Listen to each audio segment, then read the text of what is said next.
गर न होती माँ आदि शक्ति, अरे गर न होती माँ ना होती गर मायादि शक्ति, सृष्टि का रचना ना होते।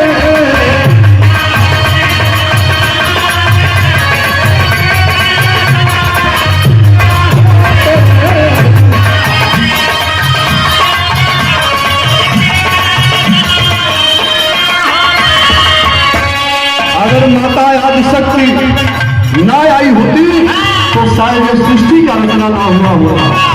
इसीलिए कहना है एक एक लाइन में एक एक युग की बात आपको बताएंगे। क्या ना होती गई आदिशक्ति माँ, ना होती गई आदिशक्ति माँ, सृष्टि का रचना ना होती।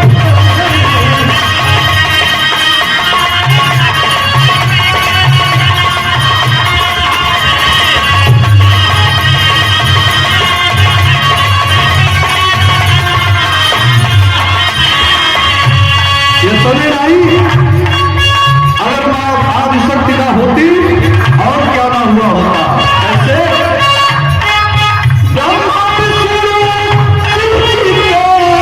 आदिशक्ति जन्म नहीं हो।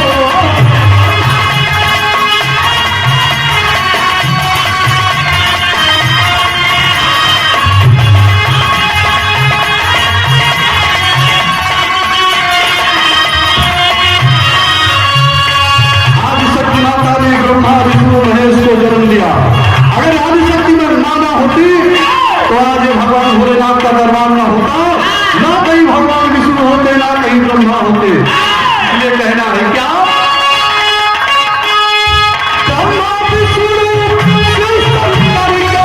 आदिशक्ति जन्म नहीं हो।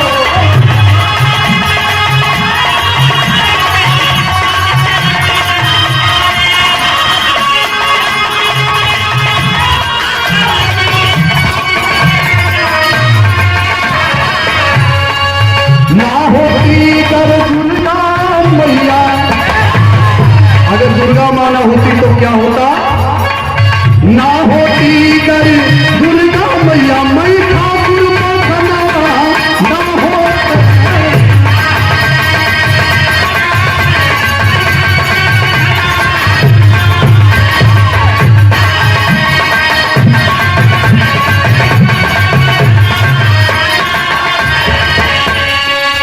ये तो सतयुग की बात है। चले आइए त्रेता में। कहना है क्या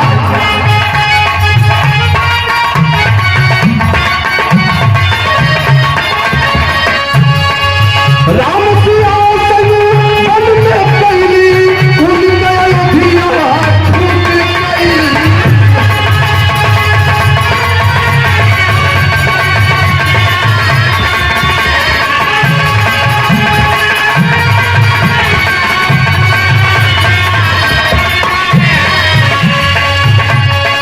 एक ही काम पूरा सृष्टि की रचना करता है। भगवान राम का वनवास हुआ और लंका में राजा रावण का वध हुआ। कारण क्या था। क्या राम सिया संग वन में पहली उड़ गया अयोध्या छूट गई।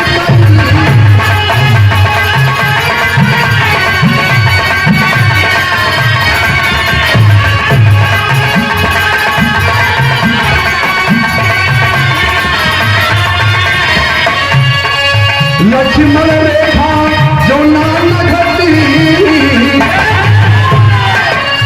अगर माता सीता लक्ष्मण रेखा को नहीं लगी होती, लक्ष्मण रेखा नाम घटी सीता का हार ना होते।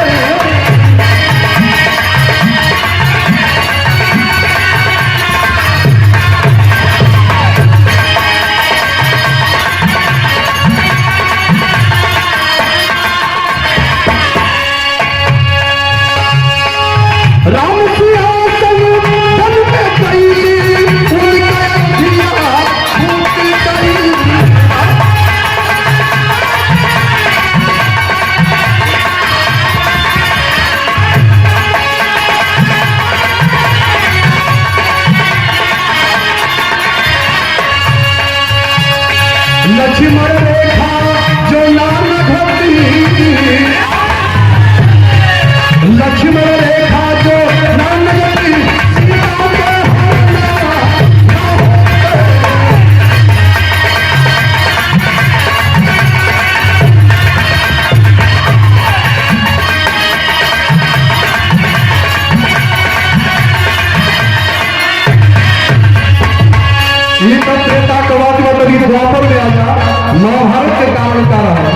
क्या भैया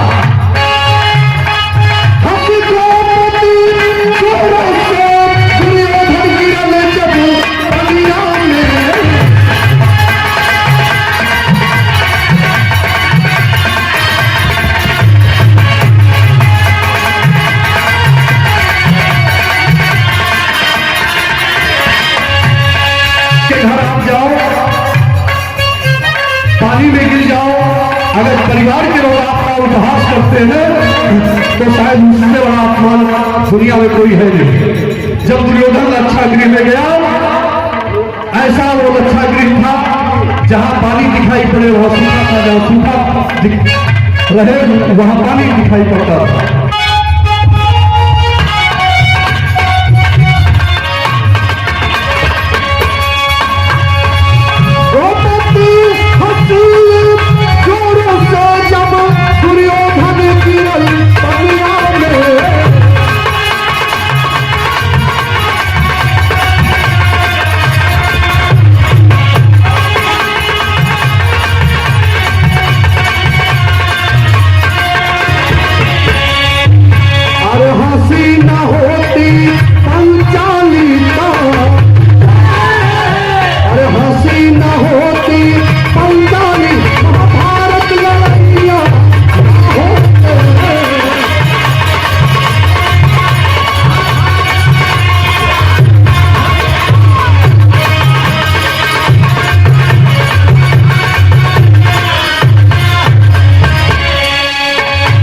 कलयुग में मेहमान की सेवा अगर कोई किया है तो कबीरदास जी ने किया है।